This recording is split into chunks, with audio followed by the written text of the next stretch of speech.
princess, welcome back to a new video, or if you are new here, welcome. My name is Brenda. I do mostly paranormal videos here on my channel, so if that is something that you are interested in watching, please consider subscribing down below and also turn on your post notifications so you do not miss when I post another video like this one. Now with all of that being said, let's go ahead and get into today's video. Ooh, girl, I almost did not want to film today and I almost did not have a video for you guys, but I pushed myself. I was like, stop being a huevona, because that's basically what it was. It's like gloomy outside. I just wanted to be laying down watching TV and such. Ow. Yeah, so I have like a bummy t-shirt on. I didn't bother putting on anything cute because either way I always format it where the main thing is the background. So anyway, too much blabbering. Hold on. I hope that wasn't too much blabbering for you guys, and I also hope that it's not too dark because I did want to do more soft lighting, so I put something over my lamp, and I just hope it's not too grainy because that's usually the problem. It's like I want a spooky ambience, but I don't want it to be dark as fuck in here where it's like super grainy quality. So I hope this looks okay, and if it doesn't, I hope that you guys could look past that. I am still trying to get a hold of this camera and trying to get a hold of things with it. But anyway, as you guys can see by the title, obviously I am going to be reading to you guys some more stories from this very spooky book here. Book, why did I say it like that? Spooky book.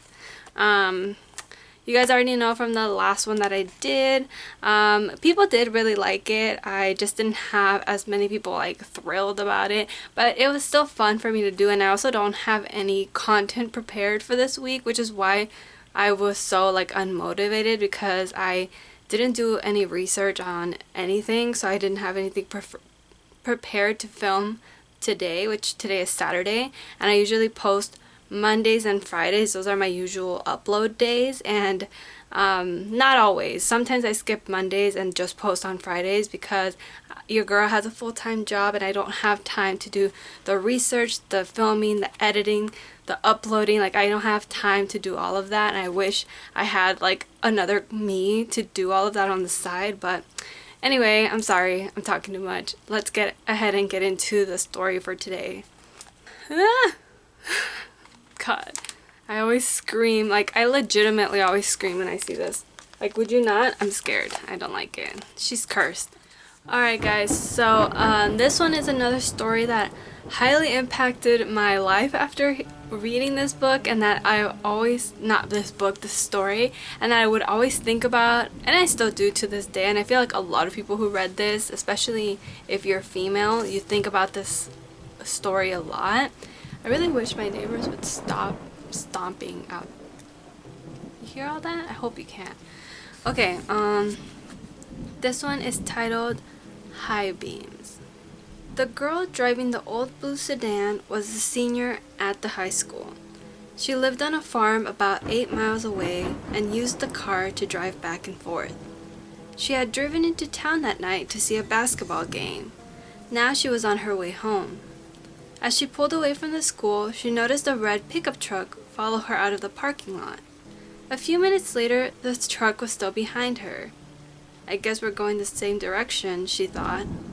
She began to watch the truck in her mirror. When she changed her speed, the driver of the truck changed his speed. When she passed a car, so did he. Then he turned on his high beams, flooding her car with light. He left them on for almost a minute. He probably wants to pass me, she thought, but she was becoming uneasy. Usually, she drove home over a back road. Not too many people went that way, but when she turned onto that road, so did the truck. I've got to get away from him, she thought, and she began to drive faster. Then he turned his high beams on again. After a minute, he turned them off. Then he turned them on again and off again. She drove even faster, but the truck driver stayed right behind her. Then he turned his high beams on again.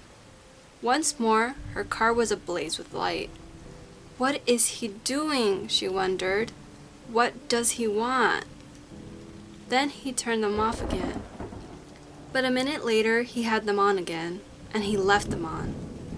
At last, she pulled into her driveway, and the truck pulled in right behind her. She jumped from the car and ran to the house. "Call the police!" she screamed at her father. Out in the driveway, she could see the driver of the truck. He had a gun in his hand. When the police arrived, they started to arrest him, but he pointed to the girl's car. "You don't want me," he said. "You want him." Crouched behind the driver's seat, there was a man with a knife. As the driver of the truck explained it, the man slipped into the girl's car just before she left the school. He saw it happen, but there was no way he could stop it. He thought about getting the police, but he was afraid to leave her, so he followed her car. Each time the man in the back seat reached up to overpower her, the driver of the truck turned on his high beams. Then the man dropped down, afraid that someone might see him. That's the end of that one. As I said, I literally would always think about this, so when I would get into my car, I would always look in the back seat. I was scared to look, but your girl still looked because I had to be safe. So I would look kind of like side-eye or like look through the rear view mirror, and I was like, okay, alright, nobody's back, they're good to know. Just a precaution, because after I had read this book and I started driving, and I used to read these when I was younger, and so I didn't start driving until like my senior year of high school. So I would think about this story a lot, and I was just like, imagine, like, that's crazy.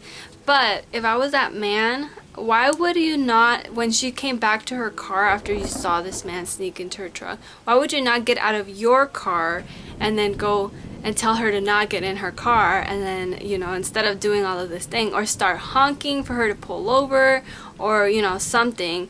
But I mean, when you're in these kind of situations, you probably just think of the safest way possible with the least amount of interaction with the perpetrator. So I guess it was pretty smart. Okay, let's go on to the second story. Okay, this one is titled "The Girl Who Stood on a Grave." Some boys and girls were at a party one night. There was a graveyard down the street, and they were talking about how scary it was. "Don't ever stand on a grave after dark," one of the boys said. "The person inside will grab you and he'll pull you under." "That's not true," one of the girls said. "It's just superstition." "I'll give you $1 if you stand on a grave," said the boy. "A grave doesn't scare me," said the girl. "I'll do it right now," she said, no cap. The boy handed her his knife. "Stick the knife in one of the graves," he said. "Then we'll know you were there." The graveyard was filled with shadows and was quiet as death.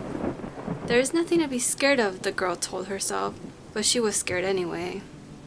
She picked out a grave and stood on it. Then quickly she bent over and plunged the knife into the soil and started to leave. But she couldn't get away. Something was holding her back. She tried a second time to leave, but she couldn't move. She was filled with terror. "Something has got me," she screamed, and she fell to the ground. When she didn't come back, the others went to look for her. They found her body sprawled across the grave. Without realizing it, she had plunged the knife through her skirt and had pinned herself into the ground. It was only the knife that had held her. She had died of fright. That one's always really creepy to me. I'm just always like, I would have not taken the dare no matter what, because that's exactly what would have happened to me. I would have scared myself to death from, you know, an accident. So I just thought that one was cool. Or not, that one was like interesting.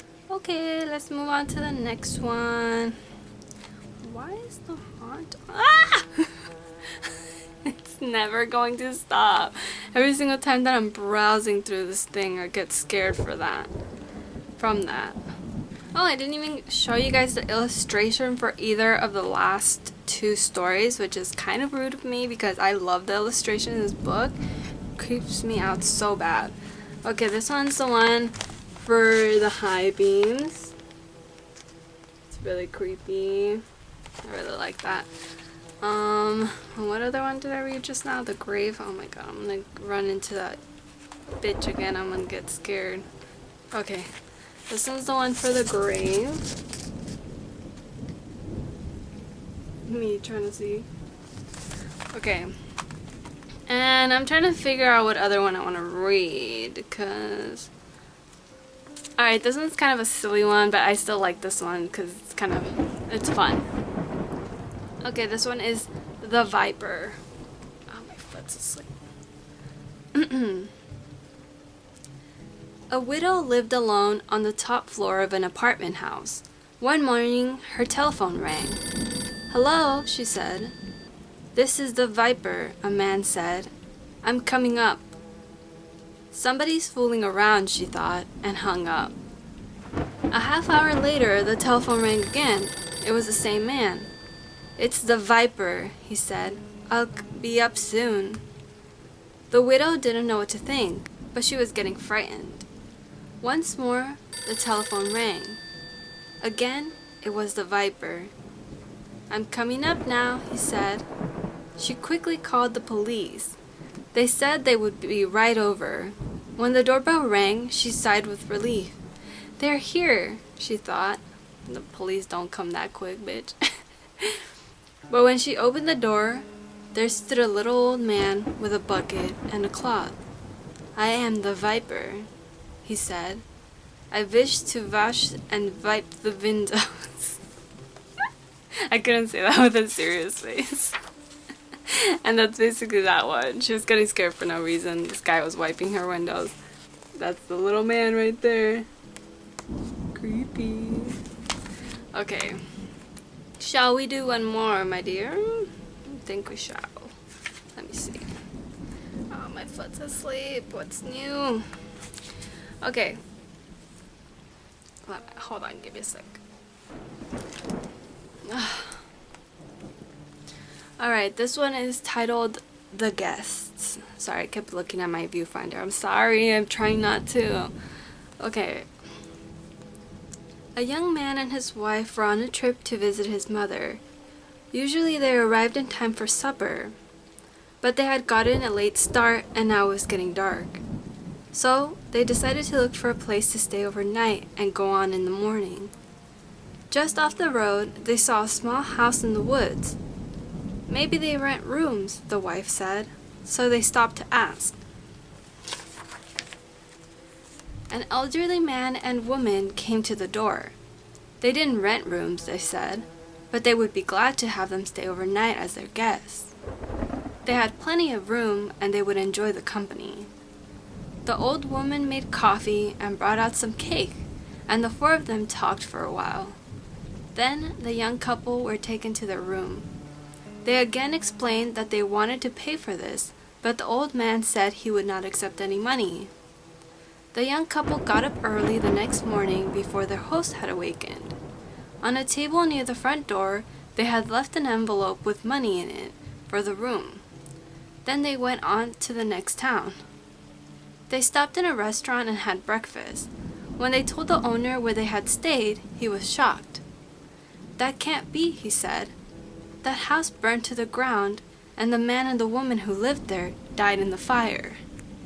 The young couple could not believe it, so they went back to the house. Only now there was no house. All they found was a burned-out shell.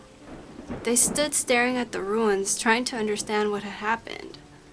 Then the woman screamed. In the rubble was a badly burned table like the one they had seen by the front door. On the table was the envelope they had left that morning. Ooh, man, spooky. Alright, this is the illustration for it. Can you see it?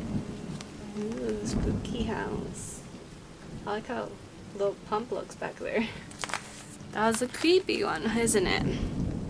Okay, and I'm probably gonna stop there because there aren't too many more. Let me see, hold on.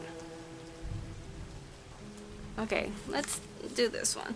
My freaking foot always falling asleep. I need to buy a little chair or something. Okay. This one is The Walk. My uncle was walking down a lonely dirt road one day. he came upon a man who also was walking down that road. The man looked at my uncle, and my uncle looked at the man. The man was scared of my uncle, and my uncle was scared of the man. But they kept on walking, and it began to get dark. The man looked at my uncle, and my uncle looked at the man. The man was very scared of my uncle, and my uncle was very scared of that man. But they kept on walking, and they came to a big woods. It was getting darker, and the man looked at my uncle, and my uncle looked at that man. The man was really scared of my uncle, and my uncle was really scared of that man. But they kept on walking, and deep down in the woods they went. It was getting darker, and the man looked at my uncle, and my uncle looked at the man. The man was terrible scared of my uncle, and my uncle was terrible scared of... That was dumb. That was a dumb one. I didn't really enjoy that one. Okay. I think that is the last one we are going to read in this book.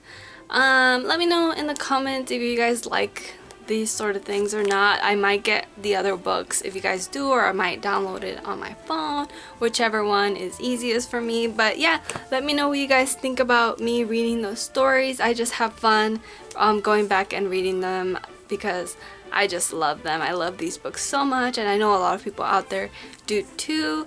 And yeah guys, that is going to be it for today's video. I'm going to cut it a little bit shorter than usual, but thank you so much for watching. Before I do end the video, today's comment shout out goes to this person right here. Thank you so much for leaving a nice comment. As always, I really do appreciate it, and it really makes my day. And if you want to be the next comment shout out, all you have to do is leave me a nice comment below, of course, and that's it. Now with that being said, you guys, hopefully I will see you in my next one. I appreciate every single one of you. Don't forget to stay safe and be kind. Bye bye.